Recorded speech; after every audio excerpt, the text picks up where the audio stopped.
I've been haunted by the possibility of intentionally separating the orb from its explosion for almost 9 months now.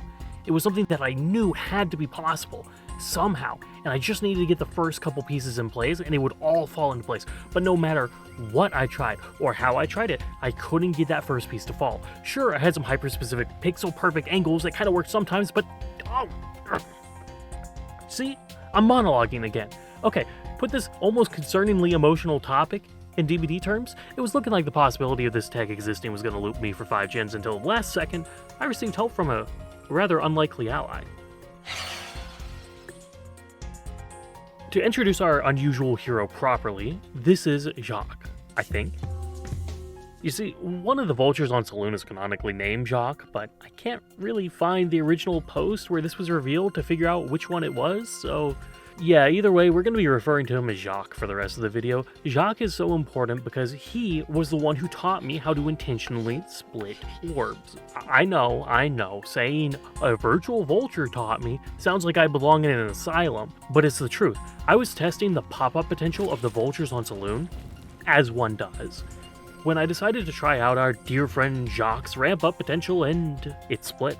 Now, I knew Jacques could possibly split orbs, but it's the only one I found the first time I tried almost a year ago, and it was a very precise lineup, but now almost every single orb was splitting. To this day, I don't know exactly what changed, but because I now had a reliable place I could split the orbs, I was finally able to figure out what specific conditions cause the orbs to split.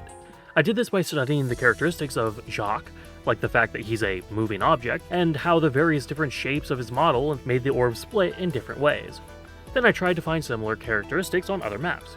And I know what you're thinking. Now, Crow, how did you study this if the vulture was moving? Wouldn't the movement make it incredibly hard to precisely study how the orb split, since any changes in rotation, movement, or position could completely change how the orb splits? Peck, chew, peck, shimmy, rip, shimmy, peck, chew, peck.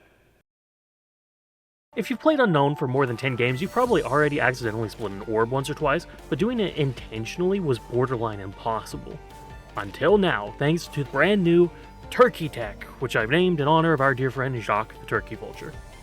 So what exactly is the Turkey Tech? To put it simply, the Turkey Tech is when you use a mix of some specific set of environmental conditions and your movement to intentionally create a desync between the orb and where it actually explodes. Intentionally creating this desync has 2 major advantages. The first of which is once you've successfully split the visual orb from the explosion using Turkey Tech, you've effectively made your UVX invisible. Obviously, your orb being invisible makes it much harder for the survivor to dodge. But that's not all. Once split, the visual orb doesn't disappear, most of the time. Instead, it serves as a distraction, making the Turkey Tech almost like a feint attack, where the orb looks like it's going to go explode in one place, but then it turns out it was somewhere else entirely. However, for reasons we'll discuss later, it's better to use this as more of an offensive shot than something that's a bit more passive, like a zoning pincer ramp-up kind of shot. But back to the upsides, the Turkey Tech's second and almost just as important advantage is that it's almost impossible for a survivor to know if you actually split the orb or not.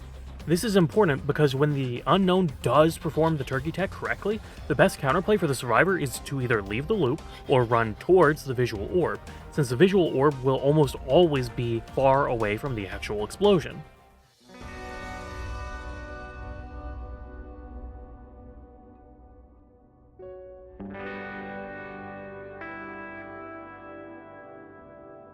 These 2 factors combined creates an entire new level of mind games when it comes to the UVX when both parties are fully aware of it, even when just factoring in the survivor's decision of either running towards the orb or away from it.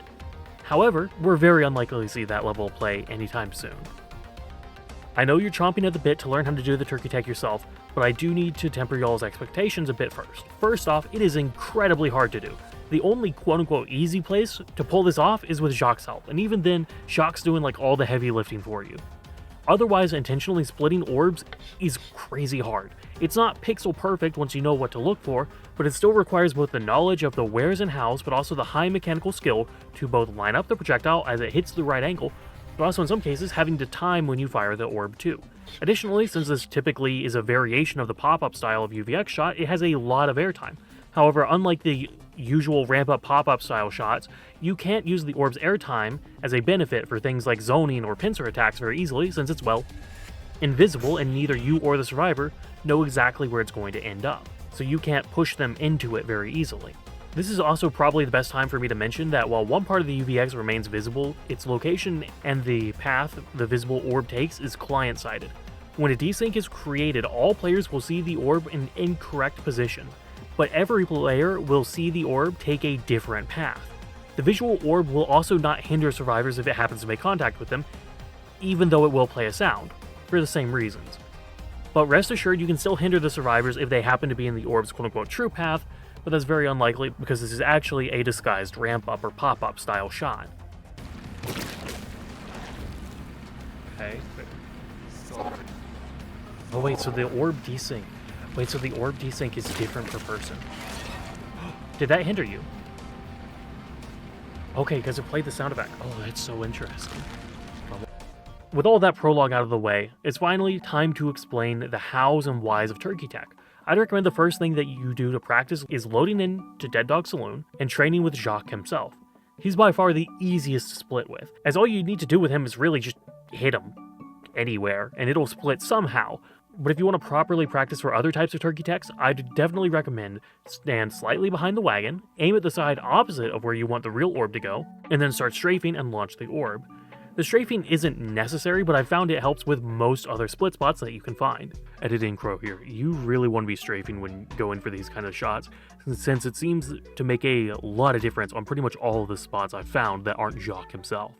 The reason Jacques is so easy to Turkey Tech with is because, quite simply, he's a moving target. Something about the UVX bouncing off of a moving object basically guarantees the orb to split. We can test this theory by testing other moving critters like this bug on Toba Landing, that wouldn't you know it, also splits orbs super easily. They both also have overall curved shape with smaller bits of jaggedness to them. This curved but slightly jagged shape is one of the 3 environment types you'll need to perform the Turkey Tech on most maps, so learning to look for this curved but slightly jagged surface will help a lot. Additionally, a flat surface right next to and very slightly below a curved surface can also split orbs, however these can be inconsistent at times. And finally, the least consistent but the most common split spot is right below a 270-degree corner, the outside of a 90-degree corner. Told y'all we weren't done with those yet. This one is by far the least consistent and requires the most precision, and for you to be running milk for it to be even remotely useful. And honestly, even with milk, I had a hard time finding somewhere in my testing where this 270-degree trick ended up being even remotely useful, unless if the corner itself is a bit rounded. That makes the shot a little more reliable and useful, since the orb will tend to actually go behind the object you're bouncing it off of, sometimes. Once you've identified this kind of spot, I'd recommend doing a similar set of actions to what we did with Jacques. Back up from the loop slightly, angle yourself in the direction you want the UVX's true path to be, and then strafe to the side you want the orb to be on. With a little bit of practice, this can become a very natural looking movement to the survivor's POV. So it's hard, but not impossible, to tell what you're trying to set up. Another important thing to note is that whether or not you are currently running milk definitely affects how you should use the Turkey Tech. If you're using milk, it's best used as a tool for when you can tell a survivor is looking for any opportunity to leave the loop, since the extra bounciness and reduced friction sends the orb's true path flying far away from the loop in the direction you're looking. But if you're not using milk, it's best used as an anti-loop tool, where you want to hit a survivor who's staying close by the loop. Also, I believe there's at least one more consistent environmental pattern that causes splits, but I can't find the pattern between the various miscellaneous spots that have caused splits that don't exactly fit into any of the other 3 categories, so hopefully once you guys get your hands on this tech, you'll be able to figure it out in no time. I'll have a channel for this in the upcoming Discord server. And now to quickly wrap up some more interesting footnotes from my research.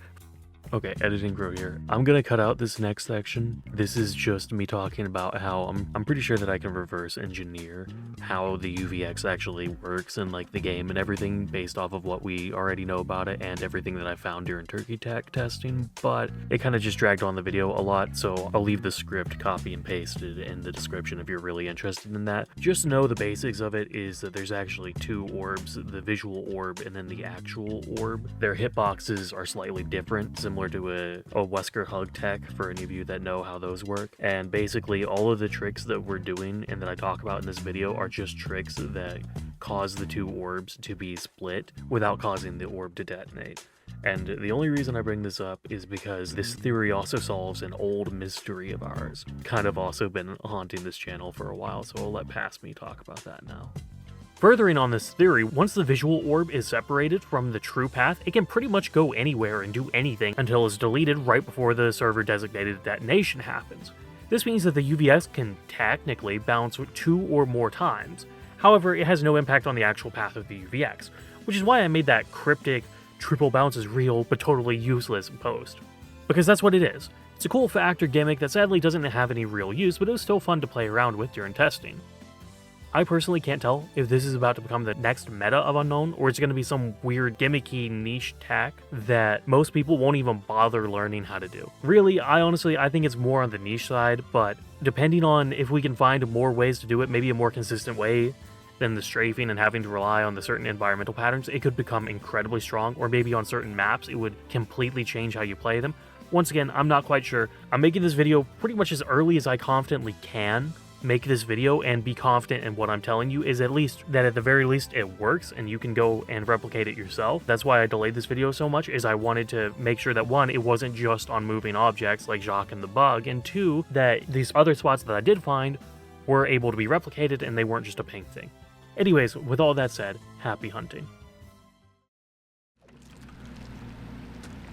Alright, you should be shimmying now. Come on, shimmy. Do the shimmy. Yeah, there's the shimmy. I hate that I know this.